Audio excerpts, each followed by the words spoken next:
Hello, dear viewers. Welcome to this edition of the 360 Degrees Talk Show with me, Serge Nhori. I'll be sitting in for Sam Kalisa this week. And again, we'll be talking about very important issues on the talk show and looking at different angles at these issues that affect both our country and the continent as well as beyond. With me are two guests. I have to my immediate left, the Deputy Director General of the Rwanda Environment Management Authority. Welcome, sir. Thank you. And to my far left, I have Lilian Wanziga Mpende, who is the Green Climate Fund National Adaptation Plan Project Lead at the Global Green Growth Institute of Rwanda. Welcome, madam. Thank you, Serge. So, as we continue, or as we begin this show rather, let us take a look at what the topic is, and that, of course, is climate change. That is something that is affecting the entire globe. It's not something anyone is ignorant about, at least as far as I'm concerned, or anyone else is concerned. Even the people who you might consider ignorant, or people might call ignorant, although they are not, will know. And these people are affected the most by this, and how it affects us as individuals, how it affects us as a country, as a continent, as the globe, as the world is important, which is why this topic was chosen this week. So I'll begin with you, Deputy Director General. Looking at the way the world is tackling this issue, they all rather, it doesn't matter if it is the developing world or it is the developed world, they all agree that money is important. Funds are important to be able to deal with the effects of climate change, especially in developing countries, which is our focus today. So to address this, something was created a few years back, which is the Green Climate Fund. So maybe for the sake of our viewers, for those who might not know what it is exactly? What is this GCF? Thank you very much, Serge.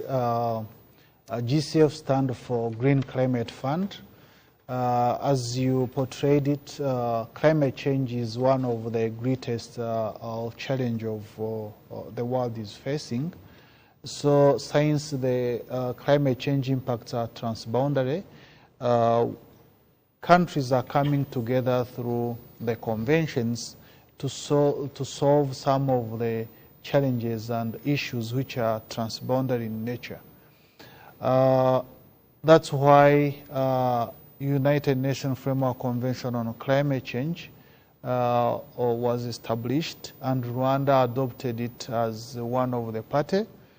But through the convention, countries has different obligations. Developed countries have the historical responsibility of causing the global warming and the root causes of climate change. Then they got the responsibility of availing climate finance or funding to support developing world to reduce the vulnerability they are having. So it is through different negotiations that triggered the establishment of Green Climate Fund, which is one of the climate finance mechanism of the UNFCCC, United Nations Framework Convention on Climate Change. It was agreed at Cancun in COP16 when countries were discussing on how they are going to have another agreement which is governing climate change regime post-2020. That's how we agreed to establish the Paris Agreement. Then after adopting and establishing Paris Agreement, countries established a fund to support developing countries to be in the position to reduce their emissions, but also to reduce the vulnerability of their economic development. That's how the Green Climate Fund was established, to be like a basket where developed countries inject money for climate change and developing countries can access that money. Thank you. So in doing so, obviously they tackled one issue of climate change, which is trying to mitigate its effects, possibly even reverse it through proper funding.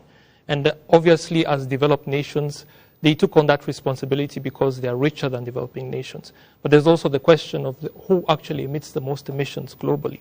Does that also have to do with does that come into the picture when you consider that they are the ones who are injecting the funds into the fund itself? Yeah, definitely.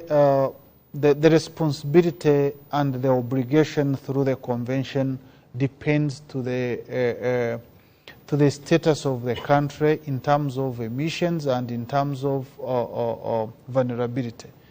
To give you just a picture, the whole Africa has contribute around 4% of global emissions. So that means that there are other countries which are contributing a lot on the emissions. But in the convention itself, there is various articles on climate finance which are giving the obligation to developed countries, all the developed countries, to contribute to that fund. Regardless of their emissions? Regardless their emissions. However, depending to the country, you might find that a country X is contributing a lot, another country X is contributing a lot, depending to their level of understanding, depending to their level of supporting developing countries. But this again pertained with the political will from any particular country. As you all know, United States of America was one of the biggest contributor. However, during the last regime which ended, they withdrew from Paris Agreement and they withdrew all the money they committed for Green Climate Fund. So politics plays politics plays a big factor in all of this, yeah, despite the real dangers of climate change. That brings me to my second question before I go over to Madame. How do countries engage with the Green Climate Fund? Yeah, thank you very much. Countries are engaging with the Green Climate Fund through two main ways. One is that each country, when the Green Climate Fund was established, each country party to Paris Agreement was requested to nominate what we call NDA, National Designated Authority, which was supposed to coordinate all the activities related to Green Climate Fund. In this case, Rwanda nominated Rwanda Environment Management Authority to be the NDA, to coordinate and do the role of the oversight on all the activities to promote the what is the Green Climate Fund, how is it working, how people can access it. And indeed, that NDA is the one in charge of reviewing the proposals which should be submitted to Green Climate Fund. On the other hand, there is what we call accredited entities. You can't wake up in the morning and submit a proposal to Green Climate Fund. You need to pass through the accredited entity. We have national accredited entity and international accredited entities. Here in Rwanda, for instance, Ministry of Environment is one of the national accredited entity we have. By the way, it was the first public national accredited entity in Africa to be accredited by GCF back then in 2016. Now, as most of the viewers saw it in the social media, it got the accreditation recently in the board meeting of GCF. So apart from the accredited entity, there is delivering partners. Delivering partners are various parastatals and intergovernmental institutions which can support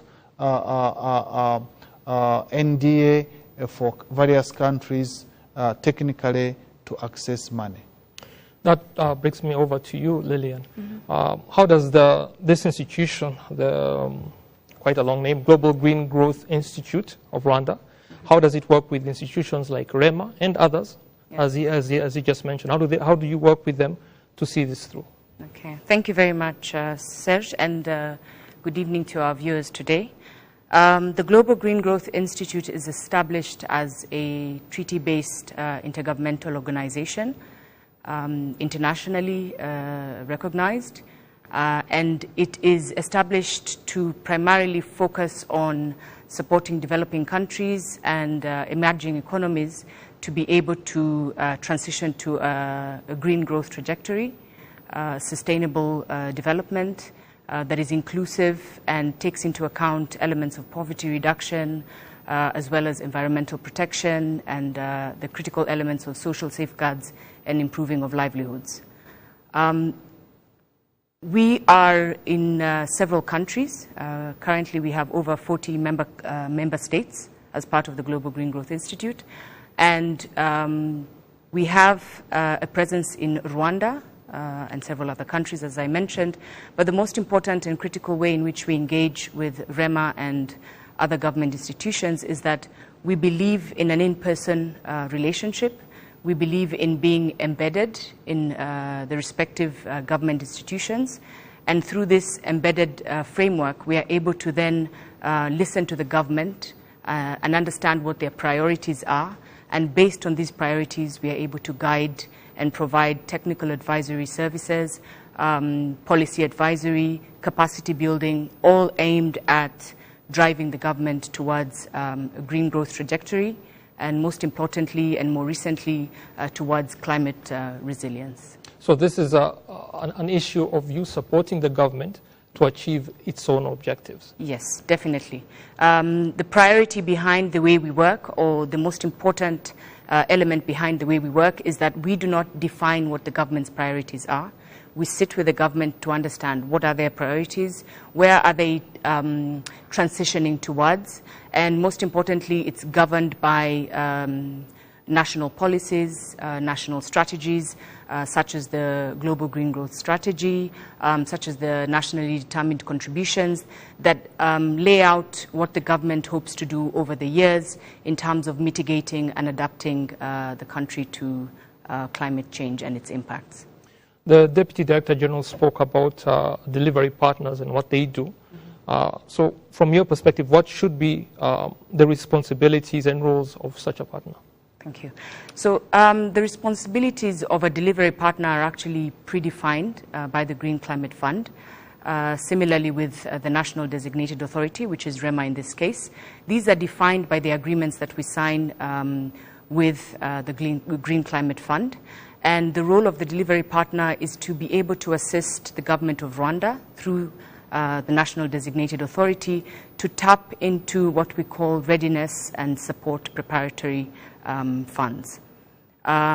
These funds, or this support, is offered to the government of Rwanda in order for them to prepare themselves to be able to tackle the issues of climate change.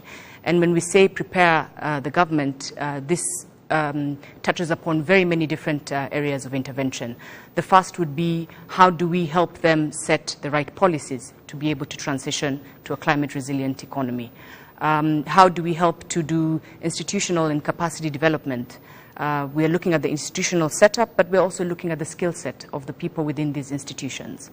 We also look at putting in place the prerequisite assessments, studies, collection of data and analysis of this data to be able to inform where climate finance should be targeted and where we can be able to actually achieve a lasting impact in the government's initiatives and interventions. So in a nutshell, the delivery partner supports the government of Rwanda through the NDA to be able to tap into these readiness and support funds and primarily to prepare the government to deal with climate change. Okay, my next question comes back to you, Director. What is the readiness program of the GCF? Yeah, thank you very much, Serge. The readiness program is a support program to developing countries so that they can develop the capacity to be in the position to tap into the opportunities of climate finance in the GCF. But indeed, it requires, apart from developing the capacity, it requires or it supports countries to put in place a conducive institutional framework which can help developing countries to develop proposals, bankable proposals, which can meet the criteria of GCF. Indeed, the supporting the readiness support also it is used to help countries to network and share experience with other countries which they are in the same category, so that we can learn from each other.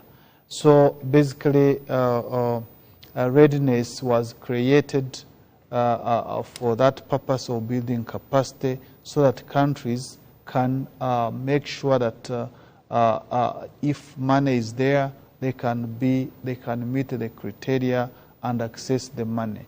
It is in that perspective that they dedicated even the amount for each country. So every year, each developing country is entitled to access $1 million for readiness support. And this is uniform? That's uniform for all developing countries, so that they can not leave any country behind. But that's 1 million. You can't access it just once, or the NDA cannot access it once. NDA can access $300,000 once, and 700,000 can be accessed through a delivering partner like Triple GI, like any other delivering partner. That's how the readiness is operating. He touched on how you support partners in this regard. Is there any other way that you mobilize readiness for such support funds and so on? Well, in that process. So, as I highlighted in the beginning, the GGGI is embedded within different government institutions. Yeah.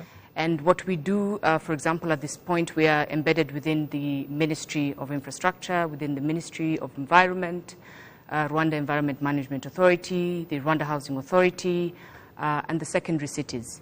And when we started our intervention or our support to the government of Rwanda, we initiated this under the umbrella of Green City Development. That at the time was a priority for the government of Rwanda, that was looking to advance sustainable urbanization and implement its urbanization policy. Through this embedded system, we're able to identify what the government's priorities are. And these priorities then were translated into a proposal, a readiness proposal, that was endorsed and elaborated in collaboration with the National Designated Authority, which is REMA in this case, and presented to the Green Climate Fund for approval. Once we receive these funds, we once again have extensive stakeholder engagement to be able to implement what has been designated in these readiness funds or in these readiness proposals. And through these proposals, we are able to then develop what we call project pipelines or concept notes that then extend from preparedness into implementable projects. So we start with the policy elements of this. We then go to the strategic advisory and technical advisory, and then project development in collaboration with the National Designated Authority. And after the projects have reached what you would call bankable projects, or they're bankable in nature, we then collaborate with the accredited entity to then tap into Green Climate Fund for implementation. He spoke of a time frame of 1 year, each country having an allocated amount of funds. Yes. How long does that take? This entire process, you explained it to me in just a few minutes, to our viewers in just a few minutes, but how long does it take? Wow. I would not say it has a specific timeline. I believe the structure is such that we can submit proposals at least twice in a year, so it's biannually. But what is most important to note is that Rwanda has been very successful in being timely, very well coordinated, and very strategic in how it places its readiness support. And that then guarantees that every year the government is able to tap into these funds, and every year it taps into these funds to support a unique aspect of climate change mitigation and adaptation. So we avoid duplication, we avoid replication, because there's quite a significant amount of stakeholder consultation and engagement that is done. The National Designated Authority is also supported by what we call the National Coordination Team. And this National Coordination Team is formed by a number of different representatives from different government institutions. And they come together to assess the type of projects that are going to be developed, to assess the kind of pipeline that we want to be able to advance to the Green Climate Fund. So what I can say for a fact is that at least every year the government of Rwanda, through REMA as the National Designated Authority, has been able to tap into this 1 million cap and actually use it to implement capacity development, institutional development, and preparedness and readiness to be able to tap to larger funds for implementation. Director, when it comes to money, people tend to be very specific. Now, 1 million is a lot USD. So let me be specific also. What are the key strategic actions REMA is undertaking as the NDA? Yeah, thank you very much, Serge. Before going to the key strategic actions, let me supplement on what my sister Lillian was explaining. There is a new progress on accessing the readiness money. Now, board of GCF agreed that we can have a multi-year readiness project which cannot exceed 3 years, which means a country can access 3 million at a go, but with a cap still of 1 million each year. But instead of doing, it reduces the paperwork we are working on to develop a project every year. So that's another progress. Coming back to your question, what are the key strategic engagement REMA is doing? Basically, how is the money spent? Yes, yes. I know I sound like a banker, but... Thank you. As I said, the readiness money is first of all is to help the NDA to coordinate activities within the country related to Green Climate Fund. We have worked on supporting a national accredited entity to be accredited, because to be accredited, it's a whole process, because they need to cross-check the fiduciary requirements, they need to cross-check the status of each of that institution. So in Rwanda, we supported the accreditation of our Ministry of Environment. It has been accredited among the first, and it has been accredited to access the money which is not exceeding 50 million US dollars. That's a lot. That's a lot. Yeah. So after supporting the Ministry of Environment to be accredited, we realized that it is only accredited for public institutions. And we were lacking an institution which can support private sector to access the money. That's how we started working with the BRD, Banque Rwandaise de Développement, to make sure that it is also accredited to access the climate funds through GCF, but to support private sector. In all we are doing, we understood that we can't build the resilience of this country if we don't integrate private sector, if we don't count on private investment. So now we are working with BRD for its accreditation, and As of now, we are preparing to attend Conference of the Parties of UNFCCC, which is COP27, which will take place in Sharm el-Sheikh in Egypt. And that's where we are expecting to get the real feedback and face-to-face with the fund management to get the progress of the accreditation of BRD. On another hand, we wanted to have a fair and transparent process which can help all key stakeholders to access the money. That's what I'm really interested in. Yeah. So REMA, through the readiness money, we created the online application system. Because first of all, we established the procedures and templates. Whoever who wants to submit a project, which templates are you going to use? You are submitting where, when, and how is it going to be selected. So we agreed on the criteria to select the projects. The first criteria is to make sure that whatever the project is intending to achieve, it is aligned with the government priorities. Second criteria is that it is integrating the sustainable development criteria of our country on social, environment, and economic development.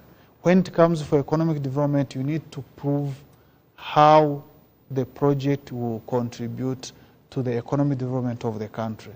How many green jobs are going to create. So apart from that a procedure, we established a cross-sectoral or national coordination team which is supporting to assess and select the proposals which are going to be submitted, and then REMA as NDA issue what we call letter of non-objection.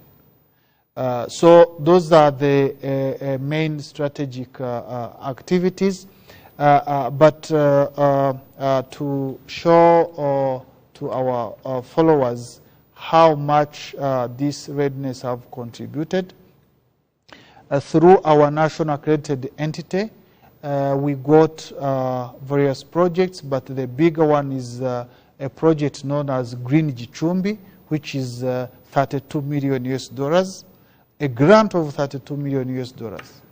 A grant which is different from loan or any other.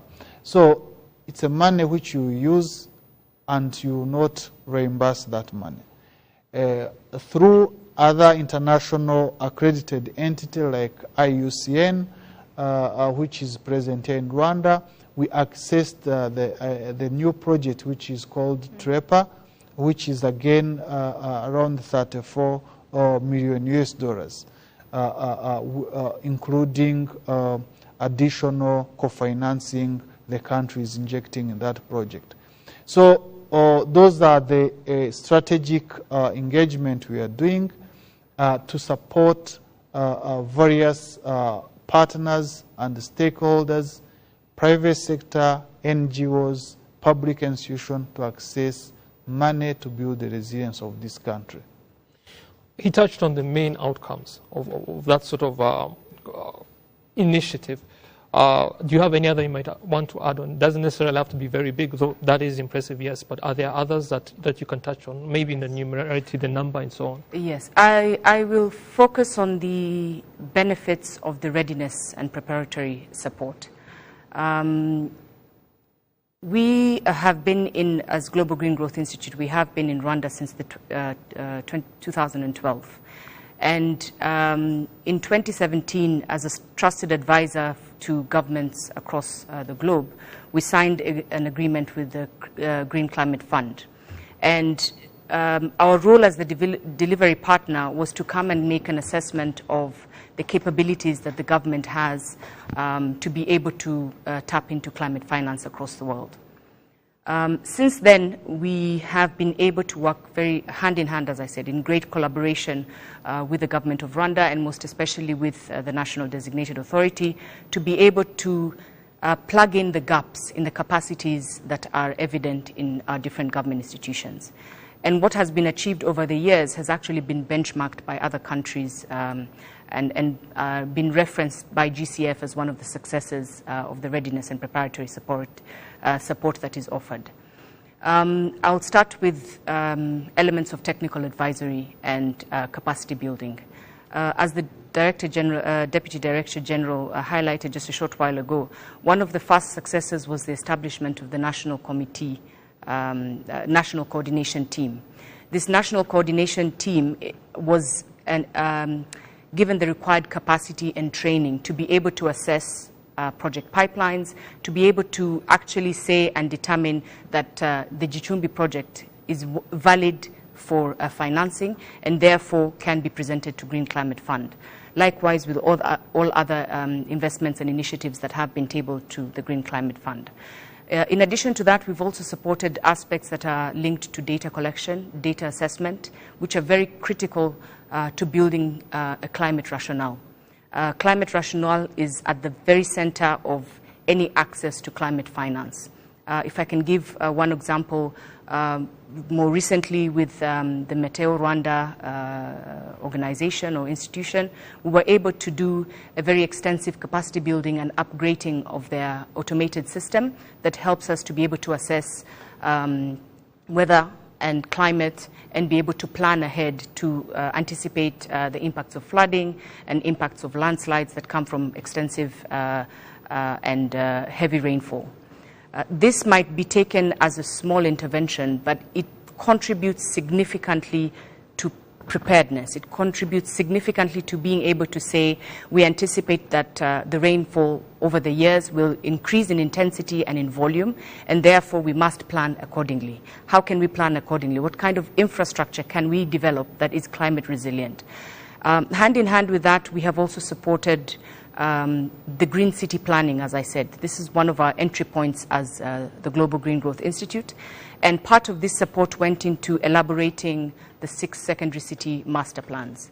And not just elaborating these master plans, but looking at how they can embed within them green growth principles. As the Deputy Director General mentioned, we're looking at how can you create green jobs? How can you be able to invest and ensure that you have environmental and social safeguards taken into account? How can you be able to ensure that the community's livelihoods are at the center of all the planning and all the investment that we do? And overall, how are we ensuring that we are climate resilient?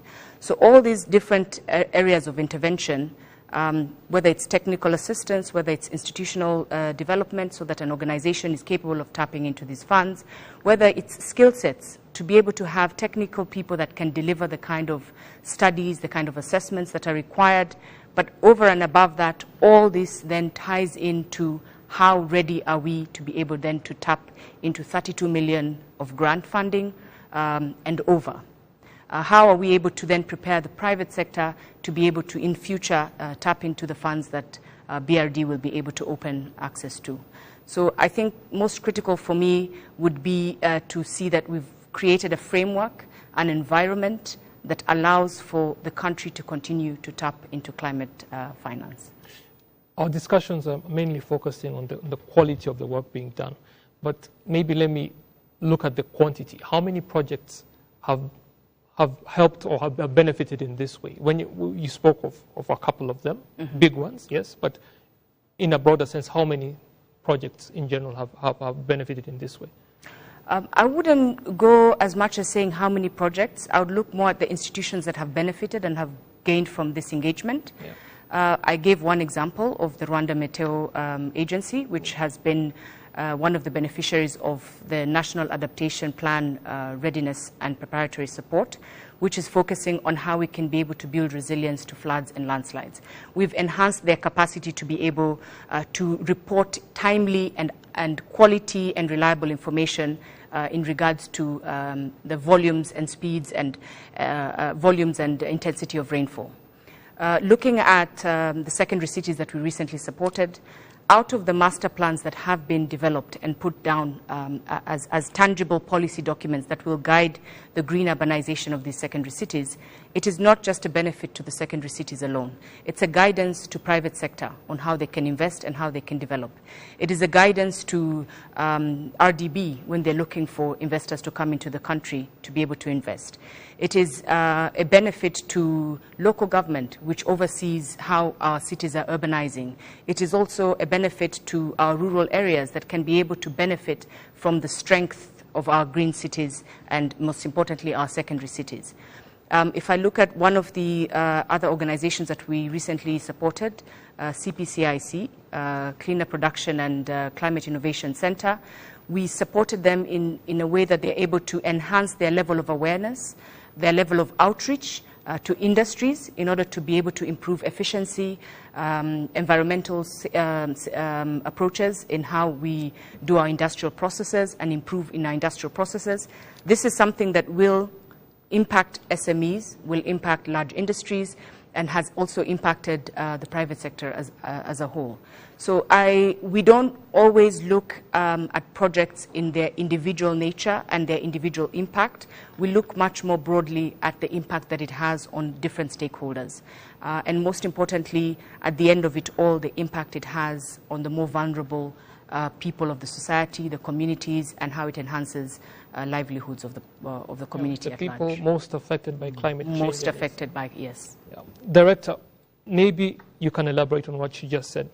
My final question to you, actually. What has Rwanda as a country benefited so far from the GCF readiness program? Maybe she did touch on that and was quite specific on it, but when you look at it on a broader sense, in these last few years and even the years ahead, you spoke of at first being limited to planning 1 year ahead, but now you've been able to open up that planning window to 3 years, which is obviously great. But how has Rwanda benefited as a country as a whole? Yeah, thank you very much. Maybe before elaborating on how Rwanda has benefited, I think we need to tell to viewers that Rwanda has developed its national determined contribution, which is our national action plan to implement Paris Agreement, and that NDC itself requires to have at least 11 billion US dollars by 2030. So that's a clear milestone, and one of the way of getting that money is from the Green Climate Fund.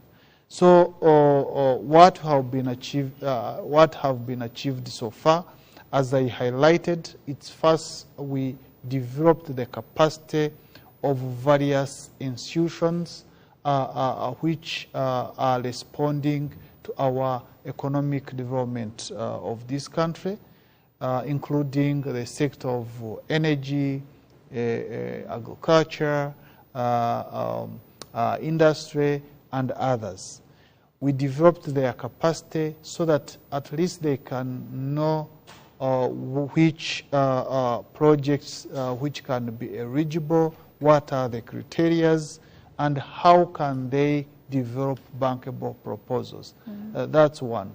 Second, we established institutional framework which can help them to assess the proposals. I talked about national coordination team. It is a team which is co-chaired by the Minister of Economic Planning and Finance, as well as the representative of Private Sector Federation. And REMA is serving as secretariat of that committee, so that it can be a multi-sectoral committee which can be in the position to assess all of those proposals. So to be in the position to access Green Climate Fund, you need to have a country program. So the readiness projects helped REMA and key stakeholders to have, first of all, a country program which is indicating the country priorities, so that whoever is intending to develop a project can at least have something to refer to, but not starting from scratch. Then, apart from the programming, we developed what we call project pipeline, so that if we are in the if we want to reduce emissions from this particular sector, from agriculture, from energy, from transport, or if we want to reduce vulnerability of our agriculture, since it is rain-fed agriculture, we need to have project pipelines which will be developed and submitted to the Green Climate Fund. So that's also another area which I can say we achieved. Now we have project pipelines, but it is not excluding other brilliant ideas which can emerge and come forward for Green Climate Fund. So in a nutshell, we want to solve the issue of climate finance accessibility. The aim of having a national accredited entity was to support countries to have direct access. We used to have Global Environment Facility before having Green Climate Fund. But accessing the money from Global Environment Facility, we don't have national accredited entity. We have international accredited entity. To give you an example, if we want to access money from Global Environment Facility, maybe through UNDP, there is transaction money which is going to be deducted to our portfolio because of that international accredited entity which is supporting the country to access the money. Not only that money which is going to be deducted, but the time it is taking. You go through the UNDP office here in Kigali, it go through the regional office in Addis Ababa, it go through the headquarters, Washington, then it go back to the Green Climate Fund. So the establishment of the GCF was meant to support developing countries to have a direct access so that it can reduce time it has been consuming to even for the at implementation level, when we get the money, the channel we use to submit the proposals, it is the same channel we use to get a non-objection, even for small thing. To get a non-objection to issue this tender, to get a non-objection to implement this particular thing, and for you think it is a priority for the country, and you need to get a non-objection from somewhere else. So the NDA, REMA tried its best so that we can have much national accredited entities so that we can have a direct access. Saving time and money. Things that developing countries are usually quite stressed on as it is. Yeah. So that was why I'd asked earlier how long it took, because I know that is usually an issue. To get something done, it's one thing to have an idea, to implement it is something else entirely.